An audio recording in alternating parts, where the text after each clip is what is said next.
And first of all, before we kick it off, I'd like to start off by inviting His Excellency Dr. Mothae Maruping of the Economic Affairs Commissioner for the African Union Commission to give us the welcoming remarks. Your Excellency.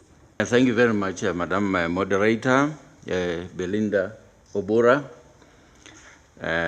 Your Excellencies, you have been amply introduced already by the moderator. Mine is to say how delighted I am to have this opportunity to welcome you all here, both the panel and the audience, which I hope will be very interactive. On behalf of Her Excellency Dr. Nkosazana Dlamini Zuma, the chairperson of the African Union Commission. So may I welcome you to this high-level panel discussion on African Renaissance in the context of the rise of the South, in the context of the rise of the South. That's the punchline there. We do have an eminent panel here which has just been introduced. Hence, it is such a high honor really and privilege for me to make these few remarks. Allow me to begin by commending the UNDP for this important initiative and for the excellent collaboration with the African Union Commission in the organization of the panel in the margins of the 50th anniversary of the organization of the Organization of African Unity / African Union, as well as on other several fronts on which UNDP and ourselves we cooperate. This is not the only front on which we cooperate. So UNDP is a worthy partner of the African Union Commission on the overall, and we are always happy to partner with you.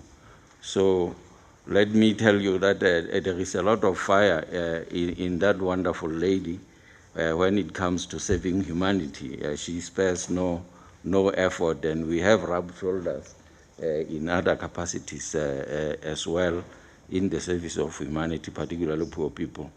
I wish to thank the eminent members of the panel for sparing time to accept to share with us some of their wisdom of hindsight and tremendous experience, invaluable experience about African Renaissance in this particular context of the rise of the South. You will know that President Obasanjo and President Kofu are well known for excellent management of their economies when they were in the service of their country as presidents.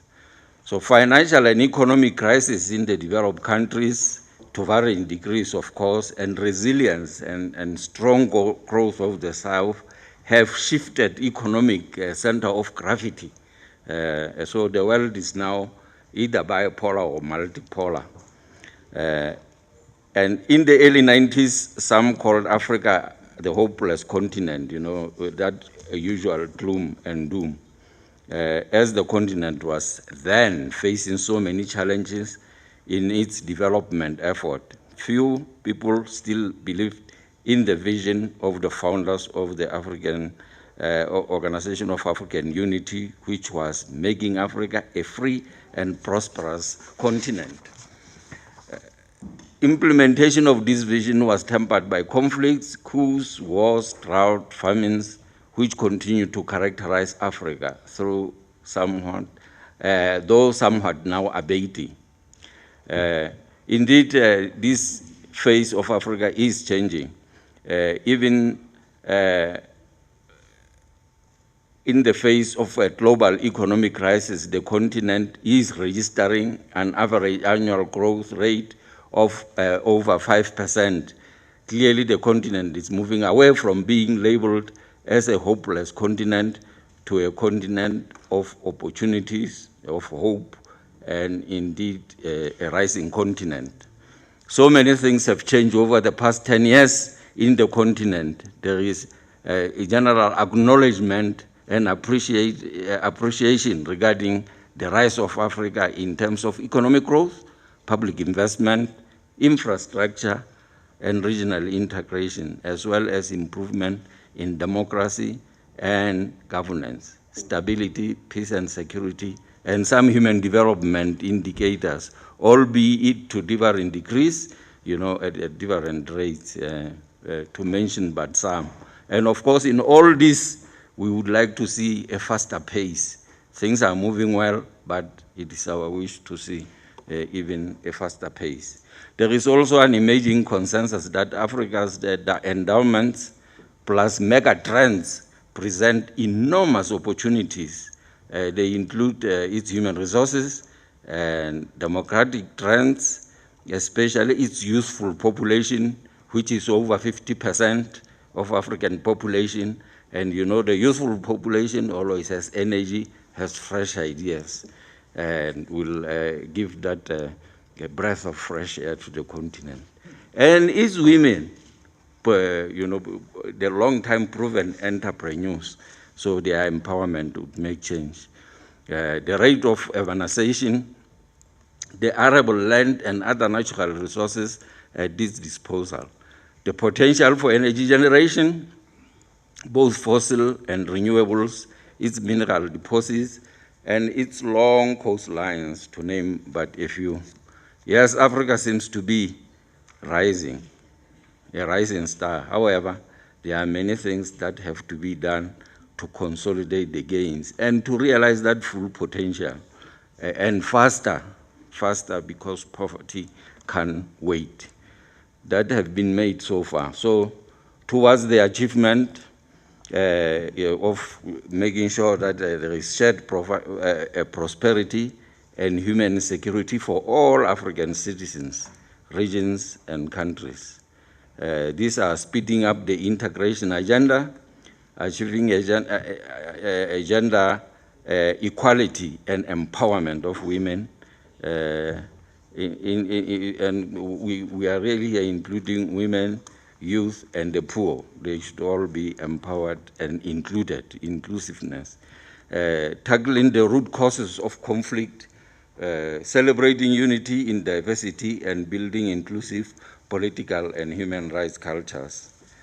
The current functioning of institutions, international institutions, and principles underlying international governance call for a review in the light of these changes, or at least recalibrating with a view to accommodating the growing diversity in voice and economic weight, and to sustain long-term development progress. Many were designed long before the rise of the South and do not match contemporary results anymore. There is a mismatch now in the running of these international institutions vis-à-vis reality on the ground. Reforms in global institutions must be complemented by stronger cooperation with regional institutions, and in some cases, broader mandates for those regional institutions. The accountability of organizations must be extended to a wider group of countries as well as to a wider group of stakeholders. Excellencies, ladies and gentlemen, before I conclude, let me once again thank you for being here to discuss, to debate the topic, the theme on hand, which is very important for Africa's future. I think UNDP and our eminent panel must be really thanked very deeply for sparing time to come and tackle this timely, this topical subject, which is the subject of this afternoon. So let us join hands, stakeholders and partners, and take Africa to new heights and build the renaissance of the continent in the context of the rise of the South. So please welcome, and thank you very much. I look forward better the panelists than me, because I can see the topic is very challenging, and I can see that the audience is very eager to engage. And we have a wonderful moderator. I'm sure she will keep discussions alive. Thank you very much indeed.